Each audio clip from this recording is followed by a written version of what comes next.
माननीय सभापति महोदय, आपने मुझे बजट 2025-26 पर बोलने का जो अवसर प्रदान किया उसके लिए मैं धन्यवाद जोहार करना चाहूंगा। मैं भारत आदिवासी पार्टी की तरफ से देश के आदिवासी, दलित, ओबीसी, मुस्लिम, अल्पसंख्यक, गरीब, मजदूर एवं इस देश में रहने वाला प्रत्येक गरीब वर्ग का व्यक्ति जो मानवता और भारत देश के संविधान में विश्वास करता है, उनकी तरफ से बोलने के लिए खड़ा हुआ हूं। आज देश का पढ़ा लिखा, डिग्रीधारी, शिक्षित, बेरोजगार युवा 200-300 रुपए में दिहाड़ी मजदूरी करने के लिए मजबूर हो रहा है, और जो दूसरी तरफ जो विदेश में जा रहे हैं, जो रोजगार के लिए वो दोबारा पैरों में, हाथों में बेड़ियां लेकर वापस लौट रहे हैं। ये हमारा देश की स्थिति है, पढ़े लिखे विशेषकर बेरोजगारों की। आदिवासी समुदाय ने जितना प्राकृतिक आपदा का कहर नहीं झेला है, उससे ज्यादा हजारों सालों से शोषण, अत्याचार, विस्थापन जैसे मानव निर्मित आपदाओं के कहर से जूझा है।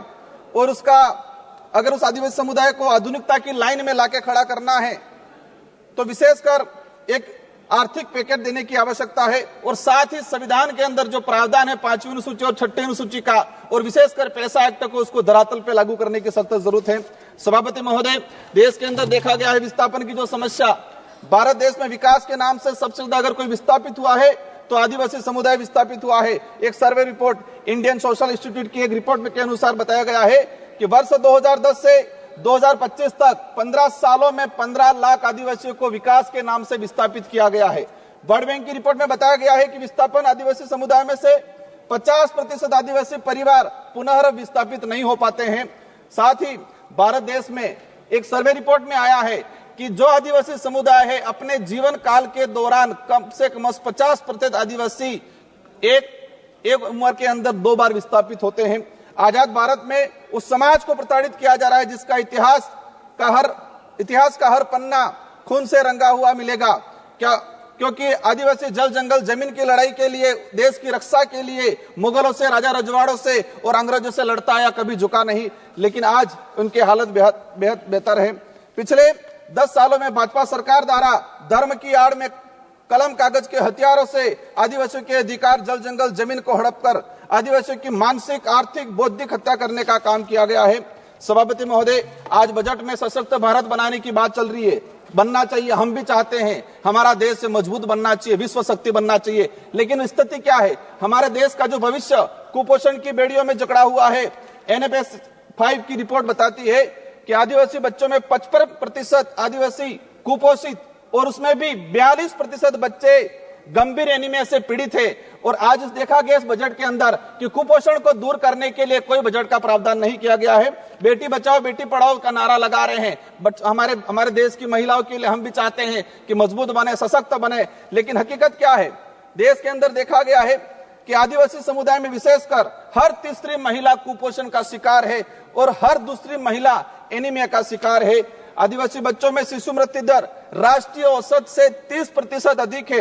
5 वर्षों से कम उम्र के आदिवासी बच्चों की मृत्यु का अनुपात राष्ट्रीय औसत से 61% अधिक है। माननीय सभापति महोदय, बाकी जो जीवन काल के अंदर देखा गया है, कभी माओवादियों के नाम से, कभी नक्सलवादियों के नाम से मारा जाता है। एट्रोसिटी में कई आदिवासियों को मारा गया। NSRC की एक रिपोर्ट बताती है कि वर्ष 2020 से 2025 मात्र 5 साल के अंदर 400 आदिवासी पुलिस मुठभेड़ में मारे गए हैं। आज मणिपुर का हत्याकांड, मणिपुर में देख लो, कई आदिवासियों को मारा गया है। छत्तीसगढ़, झारखंड का आम आदिवासी कभी उधर नक्सलवाद माओवादी की गोलियों के से कहीं के निशाने पे है, उधर पुलिस की गोलियों पे निशाने है। बीच में आम व्यक्ति जो है वो आज उसके साथ अत्याचार हो रहा है। हर दिन एक न एक व्यक्ति मारा गया है। आदिवासी, दलित, पिछड़ों को सशक्त बनाए बिना हमारे देश, भारत देश को सशक्त भारत बनाने की कल्पना करना एक कोरा सपना रह जाएगा। स्वास्थ्य सुविधा की देखा जाए, आदिवासी क्षेत्र में PSC CSP की, CAG की एक रिपोर्ट आई है कि आदिवासी बाहुल्य क्षेत्र में जितनी जो PSC CSC है वहां पर 60% डॉक्टरों के पद रिक्त हैं। देश में मात्र 18% आदिवासी गर्भवती महिलाओं को ही संस्थागत प्रसव का लाभ मिल पा रहा है। संस्थागत प्रसव का सिर्फ मात्र 18%। सभापति महोदय, 1 मिनट का रहा है। शिक्षा की बात करें, हमारे राजस्थान के अंदर जाडोल कोटड़ा के अंदर जहां से एक मंत्री जी आते हैं, वहां पर 14 वर्ष से अधिक बच्चों को स्कूल और पेन पेंसिल किताब क्या है वो नहीं पता है। आज देखा गया है यूनेस्को की एक रिपोर्ट में देश में देश में 35% आदिवासी बच्चे ड्रॉप आउट हो रहे हैं और राष्ट्रीय औसत 12% है। 8%, मात्र 8% आदिवासी युवा उच्च शिक्षा की पढ़ाई पूर्ण कर पा रहा है। देश के अंदर देखा गया है वर्तमान में कि 85% आदिवासी परिवार की पहली पीढ़ी पढ़ रही है और 20% आदिवासी ऐसा है जिनकी पहली पीढ़ी भी आज पढ़ाई नहीं कर पा रही है। बकाया छात्रवृत्ति 2-2 साल से छात्रवृत्ति नहीं आ रही। हमारे राजस्थान के अंदर केंद्र से बजट रिलीज नहीं हुआ है। राष्ट्रीय विदेश छात्रवृत्ति योजना शुरू की 2013 के अंदर 20 बच्चे जा रहे थे आदिवासी समुदाय के, मैडम 1 मिनट का रहा है, और आज भी 20 बच्चे जा रहे। 2013 में हमारे देश से विदेश में 1,90,000 बच्चे पढ़ने जा रहे थे। आज 2024 के अंदर 13 लाख जा रहे हैं, लेकिन आदिवासियों के लिए वो 20 सीटें हैं, वही 20 सीटें आज तक वो बढ़ाई नहीं गई है। लास्ट में अंतिम में कहना चाहूंगा, नरेगा के अंदर इस बार देखा गया बजट कोई नहीं बढ़ा गया है। नरेगा की मजदूरी 200 रुपए मिल रही है, उसको 600 रुपए तक किया जाए और 100 दिन का जो रोजगार है वो 200 दिन तक किया जाए।